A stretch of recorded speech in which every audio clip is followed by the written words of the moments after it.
Today I'm trying and rating the most downloaded models of the last year. I went to Maker World and Thingiverse and then just sorted by most downloads for the last year. And although I didn't pick each and all of them, I'll have a complete list down below.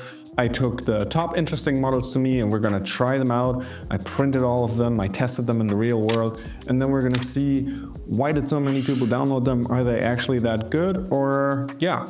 So let's get into it. The first one is the iPhone Standby Dock by Scott Eugen. And honestly, I think this is obviously one of the best models of the year. I love that it's something that's actually very useful and also it's designed so well. As in, it looks really good, but also the way it's thought out is so nice. With all the social media hype and all the downloads surrounding this, I think this is a model that you should definitely check out.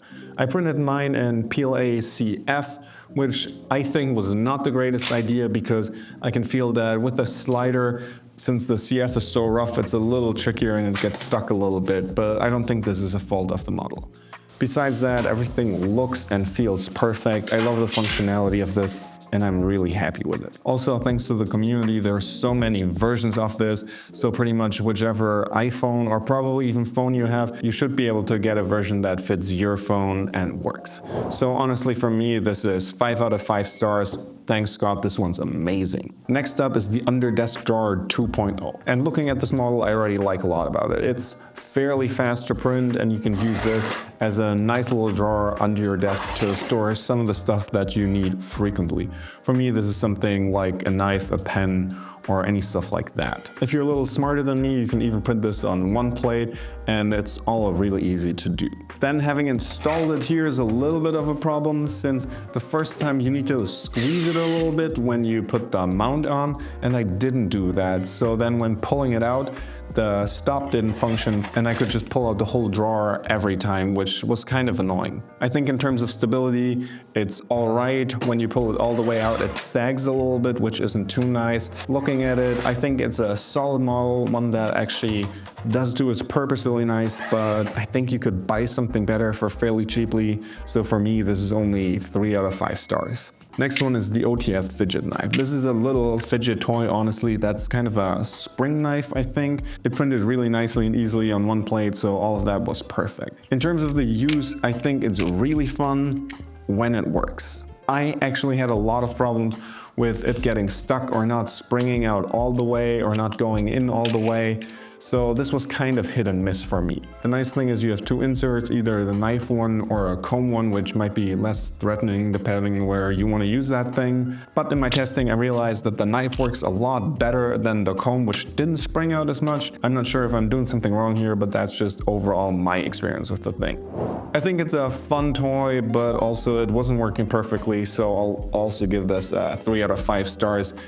Let me know in the comments down below if I'm just doing something wrong. I don't know. All in all, it's a fun thing. It's an easy print, so why not? The next thing is the Under Desk Cable Management. I printed a bunch of these on an A1 mini plate, so you can easily print a lot of them. When it comes to the product itself, though, I'm not really a big fan. First of all, each of these gotta get screwed in, which means a lot of screws into your table. But then secondly, it's made to work with zip ties. And I think that's not a really functional way to do with cables because you'll always have to cut the zip tie and redo it every time. So it's not very flexible in terms of how it's made. I'd much rather get something like the Linus Tech Tips cable ties, which are magnetic and you can like screw in a magnet and then just put it on and take it off whenever you want. Of course, this means you're going to use a lot more magnets and it's going to be more expensive. But if you ever want to reroute your cables or, I think when you're making a setup, you're always adding something new, taking something away, and it's super important to have that flexibility built in. And that's what this model doesn't have, and that's why I actually never installed it myself. So for me, I don't know, if you want to use it and if this is your type of thing, if you want to have a really cable managed forever, then this might be nice. For me, it's, I don't know, maybe a 2 out of 5 stars. I really don't like the concept of it. Definitely let me know in the comments though if you agree with my rating or if you think that I'm totally wrong and should have done this differently, or also tell me what's your favorite model of this year, since I think there's so much great stuff that I'm probably still missing, so let me know in the comments down below. Moving on to the next file is the Dummy 13. This little action figure type thing is printed in 2 kit cards, which I love. This really takes me back to building model whatever airplanes when I was little, where you kind of take off all the little pieces and then put them together. I personally love how this is laid out. You print those 2 cards, you print them in 2 different colors, and then you just have to assemble it. There's a nice video to help you along, and this actually does take some effort. I think for me it was a little bit over half an hour to assemble everything, but the guide was well made and I love the end result. Honestly, this doesn't really do anything too functional, I think. Maybe it's a nice piece of decor, or yeah, if maybe you're drawing, since it's super articulate, you could use it for that to pose as a dummy. But other than that, I think this is more of a fun build, a nice way to pass your time, and for that, it is amazing. I love how it's done, and honestly for me, this is a 5 out of 5 stars. Great thing. Thank you so much for making this. Next up, we have the Cable Wrapper Organizer Management. That's a hell of a name. I'm not sure what that even means, but I love the idea. This is something where you put a bit of double-sided tape or something on and then put it on the back of your device, and you can easily just wrap your cables around it and then keep that really clean and tidy. If, for example, it's a kitchen utility and you're just taking out every now and then, you just put this on the back, manage your cable, and then you take it out when you need it. This is super easy to do. It's an easy idea, but it works so nicely. So this is a great thing. Personally, I think, I don't know, this is 4 out of 5 stars, 5 out of 5 stars. I can't really find something wrong with it. It's easy, it works, perfect. I love those kinds of things that also are something actually useful, and this is definitely one of those. Next up is this Airless ping pong ball. Last year, I think we saw a lot of different kinds of sports balls and whatever printed, obviously with the basketball being the main thing that so many people saw, but this ping pong ball is actually really nice. It doesn't take, however, 24 hours to print as the basketball does, and only takes a little bit of filament. You can just print this in PLA, which worked amazingly for me. It bounces nicely, it looks really cool, and I think this one might be a really cool thing to use. I haven't really tested this in a game of ping pong because I'm really bad and I don't have the ping pong bat, but just having it bounces really nicely. Also, this might be really cool for a beer pong, but I'll have to try that out. I think this is just a very fun thing to print, and you should definitely try it for the ease, and it goes really quickly. I'll give this 4 out of 5 stars. The one thing is that the supports at the bottom didn't really come off super nicely, so you'll have to do some post-processing, maybe setting it off to be perfectly round. And yeah, that could have been, I'm not sure how you could have handled that better, but that's a little bit of annoyance, so 4 out of 5 stars. The second to last thing is the universal filament clip. And honestly, this thing is amazing. It's a great print to do when you only have a little bit of filament left, because it doesn't really take much filament, and you will always need this, especially if you have a bunch of filament in use and laying around.